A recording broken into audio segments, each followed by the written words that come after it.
করেন, আপনি যত অপরাধী হন, যত গুনাহগার হন, যত পাপিষ্ঠ হন, আল্লাহ আপনার দোয়া কবুল করবে। আচ্ছা ভাই, আমরা যত খারাপ হই, আপনি নামাজ পড়েন না, আপনি ফিল্ম দেখেন, আপনি হারাম জিনিস দেখেন, আপনি অনেক খারাপ কাজ করেন, গালিগালাজ করেন, মানুষের হক মানেন, যত খারাপ আপনি হন, আপনি ইবলিসের চেয়ে বেশি খারাপ হতে পারবেন? ইবলিসের চেয়ে বেশি খারাপ হওয়ার সুযোগ আছে? খারাপের বাপ সে, তার মতো খারাপ তো আপনি চাইলেও হতে পারবেন না, ঠিক না ভাই? ঠিক।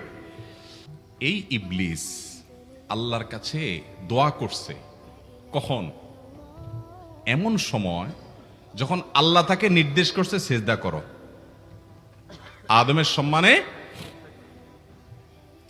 সেই নির্দেশ সে লঙ্ঘন করেছে, ডাইরেক্ট আল্লাহর সামনে সরাসরি লঙ্ঘন, সরাসরি বিদ্রোহ। আপনার সামনে আপনার ছেলে, আপনার কর্মচারী, আপনার কাজের লোক ডাইরেক্ট যদি একটা জিনিস বলে পারবো না, কি পরিমাণ মেজাজ আপনার গরম হবে চিন্তা করেন। অথচ আপনিও মানুষ, সেও মানুষ, আর আল্লাহ হলেন সৃষ্টিকর্তা, এ হলো সৃষ্টি। সে যুক্তি দেখায়, খালাকতানি মিন নার ওয়া খালাকতাহু মিন তিন, আমারে আগুন থেকে তৈরি করছেন, তারে মাটি থেকে তৈরি করছেন, আমি কেন তারে সিজদা করব? তর্ক যুক্তি হাজির করে আল্লাহর নির্দেশকে আল্লাহর সামনে লঙ্ঘন করেছে। কত ডেঞ্জারাস সিচুয়েশন বুঝেন, কি পরিমাণ রাগ আল্লাহ রাব্বুল আলামিন হওয়ার কথা। তার তো গুণবাচক নাম শুধু রহমান রহিম না, তার গুণবাচক নাম আছে কি? কাহার, জব্বার। তো আল্লাহ রাব্বুল আলামিনের এই গুণবাচক নামও তো আছে। তিনি তো প্রচন্ড রকমের কাহারের অধিকারী। তো আল্লাহর সামনে ডাইরেক্ট তার আদেশকে লঙ্ঘন করেছে, হঠকারিতা দেখিয়েছে, অহংকার করেছে, দম্ভ দেখিয়েছে, এত বড় বেয়াদবি করেছে। ওই টাইমে আল্লাহ তাআলা তো রাগ হওয়ার কথা।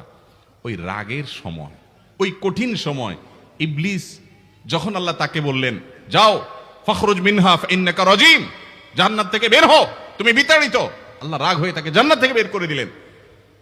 ভাইরা আমার, এই রকম সময় পর্যন্ত ইবলিস দোয়া করে বসছে।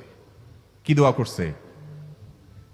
রব্বি আনজিরনি ইলা ইয়াউমি ইউবআসুন, আল্লাহ আমাকে সুযোগ দেন, কিয়ামত পর্যন্ত হায়াতটা দেন আমারে। দোয়া করে বসছে। কিন্তু আল্লাহ তাআলা কি করছেন?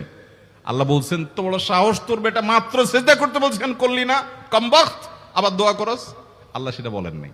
আল্লাহ কি করছেন? ইন্নাকা মিনাল মুনজারিন, যাও তোমাকে সুযোগ দেয়া হলো। সুবহানাল্লাহ। ইবলিস যদি আল্লাহর রাগ হওয়ার মতো সময়ে, ক্রোধ হওয়ার মতো সময়ে আল্লাহর সামনে আল্লাহর সরাসরি অবাধ্য হয়ে আল্লাহ তাকে বের করে দিচ্ছেন, বিতাড়িত শয়তানকে, ওই টাইমে যদি দোয়া করার পর ইবলিসের দোয়া কবুল হয়, ও মুসলমান, আপনি আল্লাহর গোলাম হিসেবে নিজেকে স্বীকার করেন, আপনি যত পাপিষ্ঠ হন না কেন, আপনার দোয়া কেন কবুল হবে না?